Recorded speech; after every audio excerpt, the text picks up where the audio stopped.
going on, everyone? Welcome back, and today we're going to do a Scream franchise re-ranking. Now, I just did this video back when I jumped into YouTube at the beginning of the year. I didn't even include Scream 6 because Scream 6 had yet to be released, so I feel like I should reevaluate the franchise now that we have the new movie, and I've had time to sort of absorb it and really...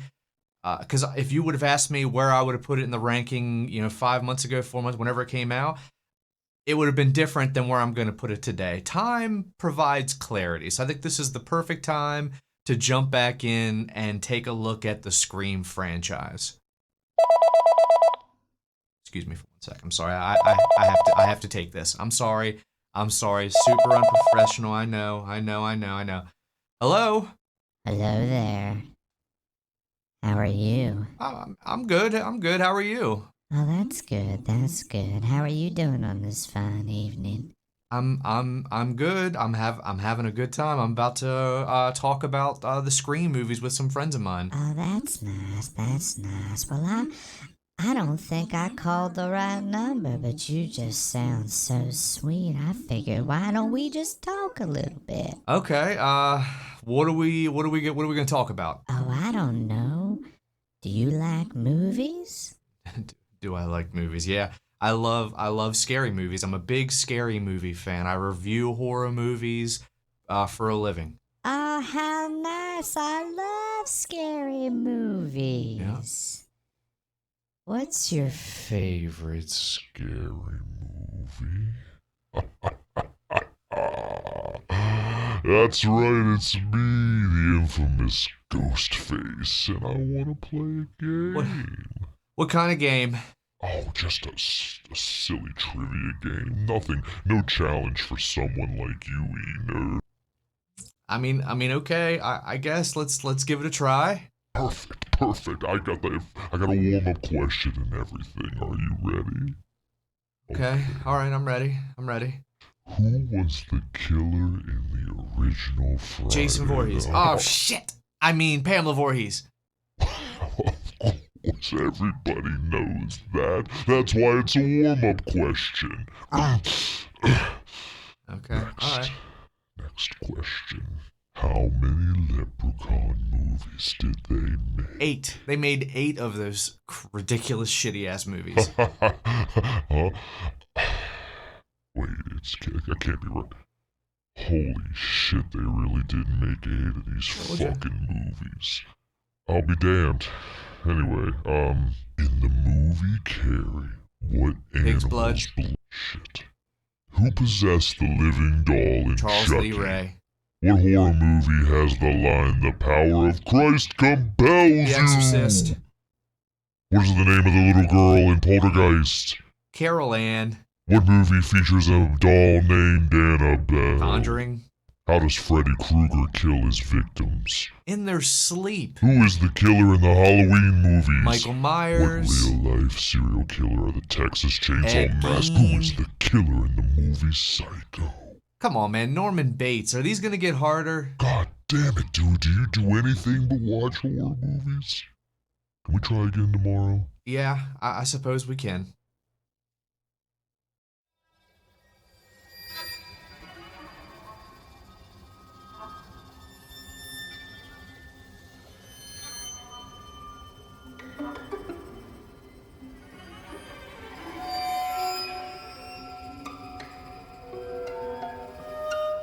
With a franchise as fantastically consistent as Scream, it's tough to really pick one that should be on the bottom. Normally there's a really shitty entry or one that just stands out. That's just, yep, this is the worst one. For Scream, it's typically different for most people. I know a lot of folks don't like Scream 3. That is what's going to be at the number 6 spot for me is Scream 3. But it's really by this point out of default. I really have grown to love and appreciate every single one of these movies. There's still a lot I don't like about this film. I don't like that the kills are so incredibly neutered. Most of them are cutaway kills. You don't get a lot of the real fun gore that, you're not accustomed to seeing a ton of it in Scream, but little tidbits here and there. But when you're not showing anything, you lose a little bit of the fun, a little bit of the fear. The characters, aside from Steven Stone and Jennifer Jolie, are rather boring, aside from obviously our main trio. So I really like those two side characters, but it is nice to see the trio still intact. And now that we're starting to lose, members of the core foundation, it's nice to go back and see them all still there, still, the pillars of the franchise. Even if I don't like this movie as much as some of the next, I still have a lot of fun when I put it on.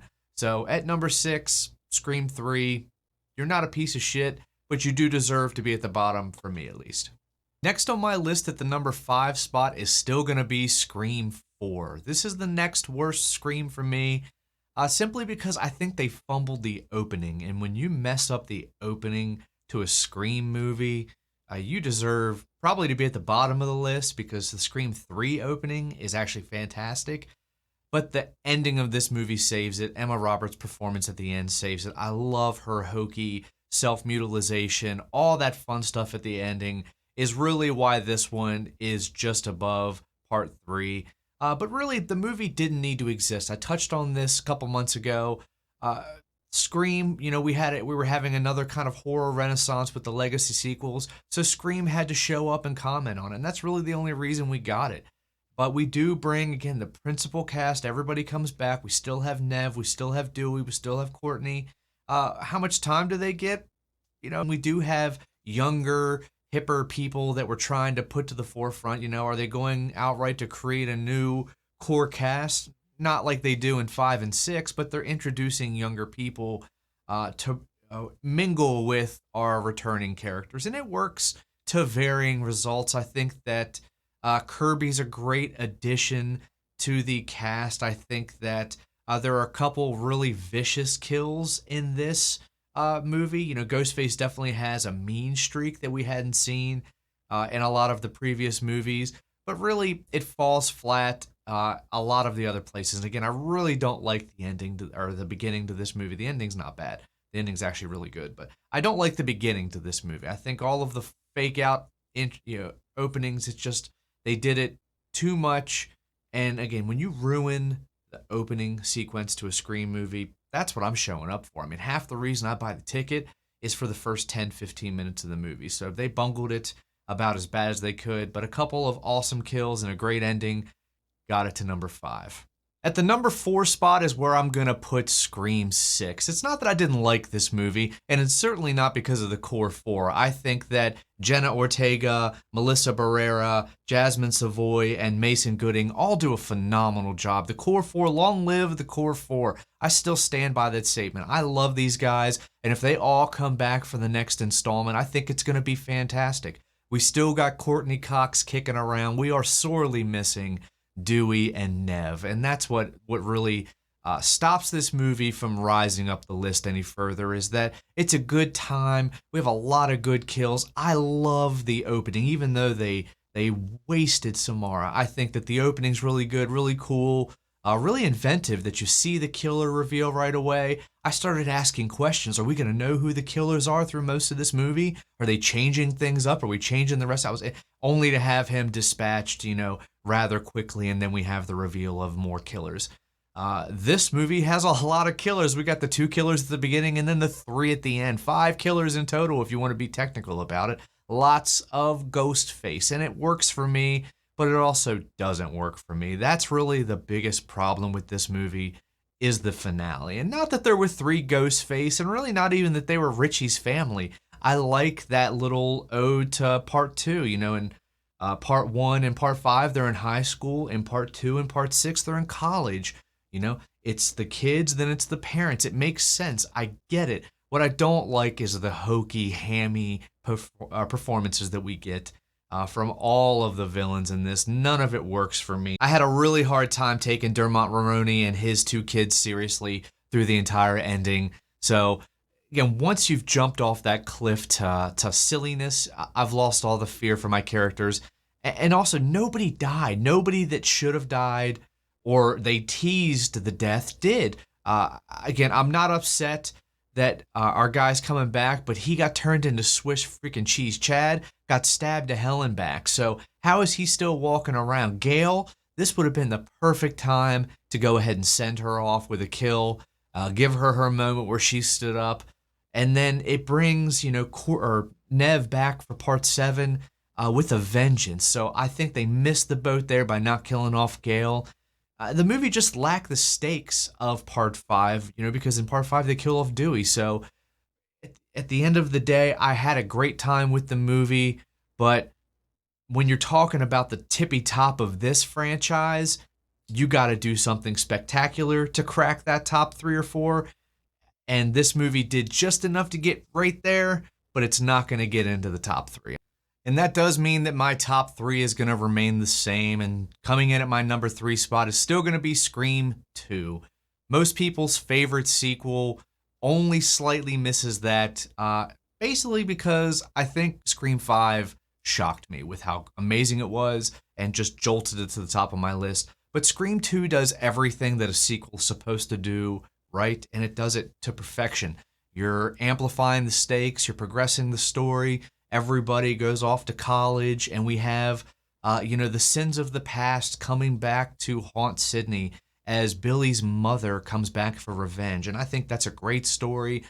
Even though I don't love Laurie Metcalf's portrayal as Mrs. Loomis, I really like her motivation. You're killing my son, I'm coming for you. Makes sense. Timothy Olyphant's performance as Mickey, he's one of my favorite killers in the entire Scream franchise. So I'm always a fan of watching him on camera. I think it has a really good ending and one of the best openings. I love watching Jada's whole sequence. It really hurts me. It makes me sad, but that's, again, what you're supposed to feel, is a little bit of empathy for the bad things happening to these people on camera, so that's okay. I really do like the opening. I like the ending. I think in the middle you get a lot of really good character work. We meet a lot of really interesting people, and we have our returning core characters coming back. This is probably Nev's best performance, in my opinion. One of Nev's best performances as Sidney Prescott is in this movie. So at one point it was easily my favorite sequel. If not for the movie we're going to talk about next, Scream 5, it probably still would be. I love Scream 2, brilliant movie, and it's, again, another perfect continuation to the first one. Not unlike, I talked about this before, Halloween 1, Halloween 2, they work perfect together. That could be it. You could never see another Halloween movie and you'd be fine. Scream 1, Scream 2, you could watch both of those, never see another Scream movie, you'd be fine. It's a great sequel. Some might say the perfect sequel. But it's no longer my favorite sequel. My favorite sequel is still number 5, Scream 2022, whatever you want to call it. Part 5 has everything that I wanted in a Scream sequel. We're introduced to new characters that we grow to love really, really, really quickly. So I love the core 4. Again, I touched on that in part 6. I think that cast is phenomenal. And it's really, that's what you need for the Scream franchise to move forward, is people that we get invested in, people that we want to watch movie after movie after movie. And yeah, we might lose a couple of them along the way. But that's what happens. It's okay. You can kill these guys off. We feel the pain. And that's what works in this movie, is they killed off Dewey. I didn't want to see it happen, but I mean, you can't tell me that when that happened, that wasn't the best death since Casey Becker in the opening of the first movie. I mean, it's easily, for me, the second best kill in the franchise.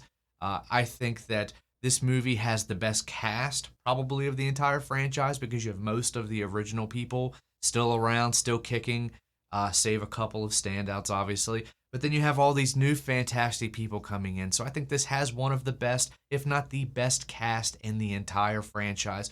Beautiful directing. I mean, we miss Wes. I miss Wes. I was one of the people that didn't think that these movies needed to continue without him. But the guys at Radio Silence stepped up. They killed it. They did a beautiful job. So much so that I'm a little nervous that they're not coming back to do part 7. But we'll see what happens. I'm open-minded at this point. We've had several people step in and show us a little bit of their Scream vision, so I'm excited for what's coming. But number 1 is still Scream, the original Scream, and at this point, really the only difference for me is my reception to the ending of Part 5 versus this one. I think that up until that point, these movies were probably neck and neck. I think they both have amazing openings, they both have amazing cast, people that we care about, kills that progress the story. And then you get to the ending, and the ending of part 5, Richie and Amber, it's okay, it's fine. But I don't love the ending. I don't love the reveal. I thought it was telegraphed. But the ending to the Scream is perfection. The reveal of Billy and Stu as the killers after the fake out death of Billy a few moments earlier was executed to perfection. And then the minute that they reveal themselves after some excellent kills, I won't even talk about the kills. You can go watch my Scream kill video if you want me to break down kills. There's several of them from this movie. But this movie has some of the best kills, but really the standout moments, the last 15, 20 minutes, when Billy and Stu reveal themselves, when they get to talk to Sidney and reveal their grand plan, and we really get to see the infrastructure of what makes this series so fantastic, and that it's grounded in reality. These are just real people who watched too many movies and went crazy. And again, it was done here first. This is Wes Craven's masterpiece. I don't care who I piss off by saying that. I'm a big Freddy fan. I love Freddy Krueger. What he did for horror back in the 80s was amazing. But this movie saved horror. We were heading towards a terrible, dangerous, awful place where we never got theatrical releases ever again. And Wes saved us from that. And I thank you, Wes. I miss you. This movie's perfection. I'd love for somebody to comment down below and tell me why this isn't the best in the series, because for the most part, I think there is some debate in the franchises, but for Scream, I think it's pretty solidified that Scream 1 is the best. They started off hot and heavy, and they really never let off. This is a consistently good, if not great, franchise for going on, 25, 30 years now. So bravo, guys. Keep them coming. I'll keep tuning in. But guys, again, this is just my list, just my opinion. I am a big Scream fan, so I will defend my opinion. This is how I feel. I am by no means a casual. But again, it's just my opinion. I'm not here to invalidate yours. Comment down below and let me know your opinion. Tell me your list. Tell me why you think that Scream 3 is the best. I'll listen to you. I'm not going to tell you you're stupid. I'm interested. I want to know. Maybe you can change my mind. Not likely, but maybe. But y'all, thank you so much for watching. I got more content coming. Stay tuned, like, subscribe. We're on the march to 500, and then we're on the march to 1,000. I love y'all. Be good people, and be good to each other.